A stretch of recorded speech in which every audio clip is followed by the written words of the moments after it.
Advertencia. El siguiente contenido detalla hechos reales de extrema sensibilidad y naturaleza criminal. Este video ha sido creado con fines documentales e históricos, guardando el máximo respeto hacia la memoria de las víctimas y sus familias. Debido a la crudeza de los eventos narrados, este material no es apto para menores de 18 años. Se recomienda discreción absoluta. El tiempo corre. Crónica fluida. La historia de Jeffrey Dahmer no comienza en un callejón oscuro de Milwaukee, sino en la aparente normalidad de los suburbios de Ohio en la década de los 60. Hijo de un químico analítico y una madre con inestabilidad emocional, Jeffrey creció en un hogar fracturado por discusiones y abandono. Mientras otros niños se interesaban por los deportes, Jeffrey se perdía en el bosque, recolectando animales atropellados. Su padre, en un intento fallido por conectar con él, le enseñó los secretos de la taxidermia y el uso de químicos para limpiar huesos. Lo que para el padre era ciencia, para el hijo se convirtió en una fascinación por la estructura interna de la vida y el control absoluto sobre lo que ya no respira. El primer acto de esta tragedia ocurre en el verano de 1978. Con solo 18 años y aprovechando que sus padres lo habían dejado solo tras el divorcio, Jeffrey recogió a un autoestopista llamado Stephen Hicks. Lo invitó a su casa a beber, pero cuando Hicks intentó marcharse, el pánico al abandono se transformó en violencia. Jeffrey lo golpeó con una mancuerna y lo estranguló. Con una frialdad técnica impropia de su edad, desmembró el cuerpo en el sótano y enterró los restos en el jardín. Esa noche, Jeffrey Dahmer dejó de ser un adolescente solitario para convertirse en un depredador silencioso. Pasaron casi 10 años de un silencio inquietante. Jeffrey intentó encajar en el ejército y en la universidad, pero su alcoholismo y sus impulsos lo devolvieron a Wisconsin, a la casa de su abuela. Allí, en 1987, la pulsión despertó de nuevo. Su segunda víctima, Stephen Tuomi, fue dada de baja en un hotel de la ciudad.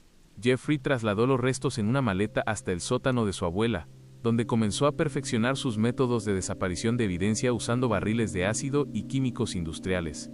Entre 1987 y 1989, bajo el techo de una mujer devota que creía que su nieto solo hacía experimentos, Jeffrey terminó con las vidas de James Dockstader, de solo 14 años, Richard Guerrero y Anthony Sears, conservando sus cráneos como trofeos macabros.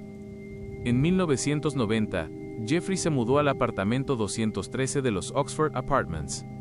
Fue aquí donde la cronología se volvió frenética y el horror alcanzó niveles quirúrgicos. Dahmer convirtió su hogar en un laboratorio de depravación.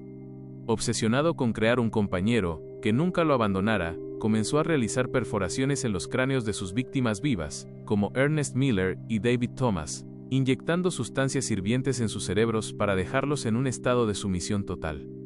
Ninguno sobrevivió a los experimentos. El punto más crítico de esta historia ocurrió en mayo de 1991. El joven Conrad Sinta-Somphone, de 14 años, logró escapar del apartamento 213 en un estado de shock absoluto. 3 mujeres lo encontraron en la calle y llamaron a la policía.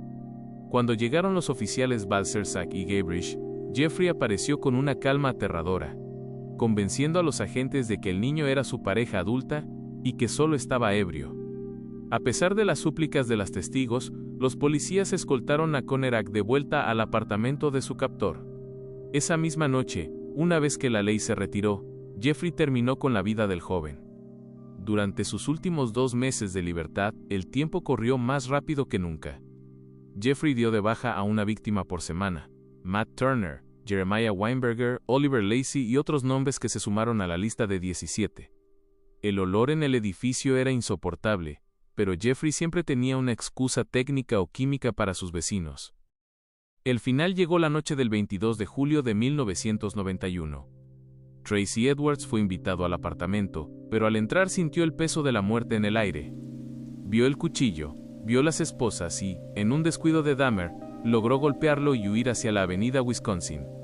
Interceptó a una patrulla y los guió de vuelta al número 213.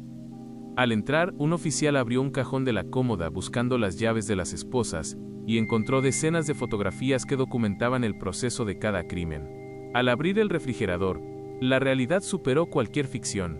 El contenido era suficiente para detener el corazón de cualquier investigador.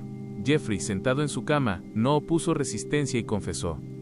por lo que Ise debería estar muerto.